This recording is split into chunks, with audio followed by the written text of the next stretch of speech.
Before I came to Momentum, I worked for City of Fort Walton Beach Police Department, and I lived over there. And I wasn't going to church. I didn't have any desire to, because over the years through college and everything else, the church had really hurt me. Rock bottom for me was there's a shooting that happened, and I was the first officer on the scene. And he had been shot in the chest, and he was laying in the front yard, and I got over to him, and I'm trying to stop the bleeding, and he's bleeding all over the place. Well, he ended up bleeding out, and he died in my arms. And walking away from it, I felt that it was my fault, that I hadn't done everything that I could have to save him. I was so angry at God, and I remember telling myself, why do I want to serve someone who I don't feel has my back, who's not gonna, is not gonna be there for me? Well, you weren't there for him. Why would I want to be there with you? And really, if anything turned me away from going to church, it was that. So I lived my life, and I was very, very angry. I maybe went to church a couple times with my grandparents, things like that, but I didn't grow up in a Christ-centered home. I have amazing parents, that loved us, and I had a really good childhood and stuff, but Jesus wasn't, part of our family. So when I got into high school and things like that, I got into just some dark places in my life where I was just turned to alcohol and drugs and sex and things like that to fulfill some voids in my heart that I was missing, that I didn't really know at that time what I'm missing. I don't know, it was a couple years later, just still living that kind of destructive life, that I met my husband, Brian. I knew about God and had a strong foundation in Jesus. My parents led very well in that. I kind of just left church. I'm Gabe Trujillo, and in 2016, I thought I was the top of my game. And I was still in high school at the time. I actually was a baseball player. I had a lot of friends, and I had everything I thought I wanted at that point, and everything that at that point meant something to me. That same year, I was arrested.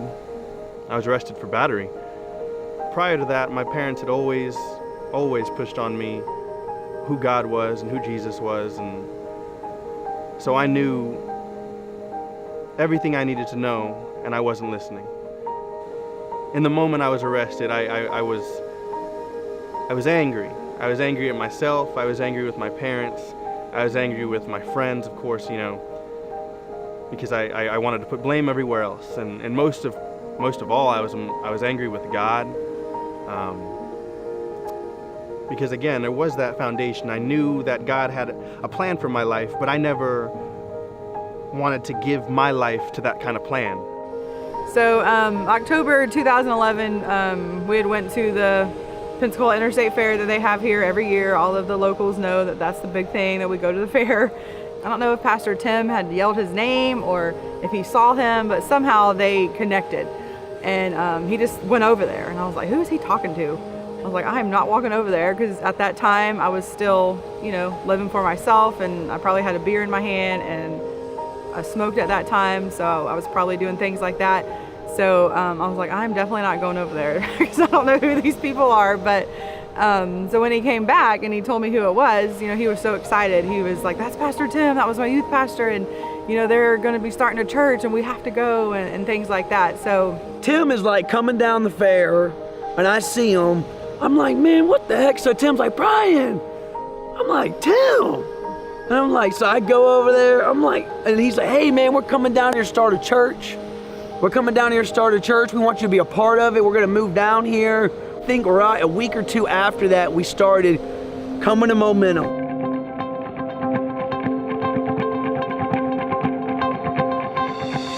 So the first Sunday that I came, and I worked the detail at Momentum, and everybody was so nice. I got so many handshakes and high fives and hugs.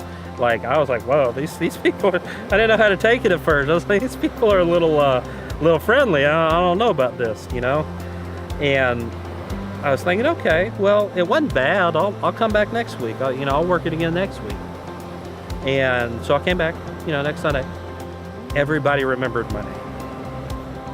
that was the thing that just stuck out to me the most. And I came home and I told my wife, I'm like, they knew my name.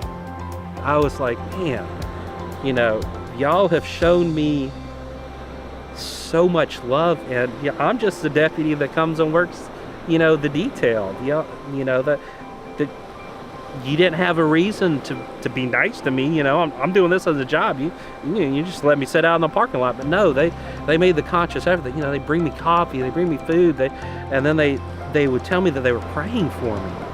And you know, I don't remember the last time I had, you know, people praying for me. I remember my mom got plugged into Momentum first, and there was Easter. It was Easter, and I remember walking into the gathering and it being packed, like more packed than I think I'd ever seen at a church before. I remember worship started. Matt was singing "Do It Again" by Elevation. I remember weeping when I heard that song. I remember crying and crying as that song played, and I think it was just a holy moment for me and God, and I think I left Momentum on that Easter not only being so excited about going to church, but excited about my walk with Christ. I remember praying to God, you know, if I've got to go away to be right with you, Lord, if that's what it takes, Lord, then send me there. I want to be right with you. I want to change my life for you, and I want you to know I'm accepting of that kind of discipline. God was so gracious to me, and my charges were dismissed, and I didn't deserve it. I didn't deserve it. I don't know why, I don't know how, but every day I'm thankful to God for that. So about 6 years ago, we found out that Brian had to have open heart surgery. So in that moment, we were new to the church. We had been at Momentum for, you know, maybe a year or so. So I was still, you know, figuring out this relationship thing with Jesus. So just hearing that news, just as a wife, and just, you know, hearing that about your husband that's only 30 years old, having to have open heart surgery, you know, it was very hard to take that in. And so we get there that day, go through the, you know, procedure. Things just turned horribly wrong. I was just shocked whenever I heard, you know, that things are not going so well. The doctors come out and say he has 3 minutes to live, 3 minutes to figure something out, or he's dead. So at that time I called Pastor Tim and Stephanie and just told them the news, the things that were happening, you know, and they quickly got up there and they must have sent out texts or calls to all of the church, because within an hour or so, I mean, the whole Momentum church pretty much at that time was there at the church with us, surrounding us. And that to me just meant the world to me. I mean, we had our family there, but it just meant the world, because they were not backing down either. And they were teaching me in that moment, because I was not a prayer warrior at the time. They were teaching me at that moment the power of prayer, the power of interceding, the power of Jesus. Like, they were not backing down and praying, and they were just teaching me. And as they were being so powerful and just so bold and not giving up, like, the faith of them was expelling to me that night. And I was like, no, I'm not giving up either. I'm standing in faith, and I'm believing that my God is coming through until the last minute. It was just awesome to be able to experience that. And I feel like that is a moment in my life that just shifted. Like, I shifted, and I'm like, I am serving this God that is mighty and powerful for the rest of my life. You know, so it just made me excited and want to dig deeper into God and just dig deeper into prayer and realize the power of prayer, you know. So as you can see, God pulled Brian through. You know, I grew up believing that I had to earn it. That everything in my life, I had to be the best. I had to earn it. I had to, you know, earn my Father's praise. And that in turn meant I had to earn God's praise. But I remember Pastor Tim telling, you know, he said that we could never earn it. And that, it blew me away. And it was like, I don't have to be good enough. I can't be good enough. And God actually came down, and he was good enough for me. And it changed everything. I remember pulling over as I was driving home and just stopping, because nobody had ever explained that to me. Nobody had ever told me, you know, that I didn't have to earn it. I didn't have to be good enough. Jesus was already good enough.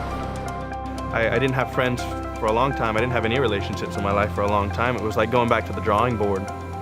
So coming to a church with people with open arms, ready to welcome you and accept you for who you are, was such a welcome sight for myself. I never expected my prodigal son to come to me at 17 and 18. I figured he'd probably do what his daddy did and go through a good 9 or 10 year period of wandering. But God moved, and my son is back, you know, and on fire. And from a father's perspective, that is peace. Caleb, one of our worship leaders at Momentum, found out I played guitar and sang a little bit and played bass, and eventually, you know, Caleb pushed long enough, and I finally got on stage, and I'm a worship leader, and I'm on stage almost every Sunday, and it's a blast. I love it. It's like everything that I thought I had that I lost was replaced with everything that I really needed. It's changed my life. It's just awesome, the freedom that you feel when you walk in there, that the chains have fallen off, you know, and that's just the hope that I want to share with others, that Momentum is a place of just comfort, a place of just freedom, you know, and it's all because of Jesus. And I just want people to know that even though you might be doing something, you know, right now that's not honoring to God, still come. You know, God is the one that will set you free from that and will be able to let you walk in freedom and wholeness. And that's just, Momentum has really shown me that by leading the way. You know, our this leadership is amazing. Our pastors are amazing. They lead the way with, you know, just showing you what it means to really follow Jesus. And as you follow Jesus, He's the one that changes you and transforms you. If Momentum wasn't in my life, I honestly don't know where I would be. You know, it wouldn't be good, I can tell you that much. I love you guys so much. Y'all have shown me so much kindness that I have felt to my core, and y'all have done so much for me in my walk in the Lord that I am thankful for each and every one of you.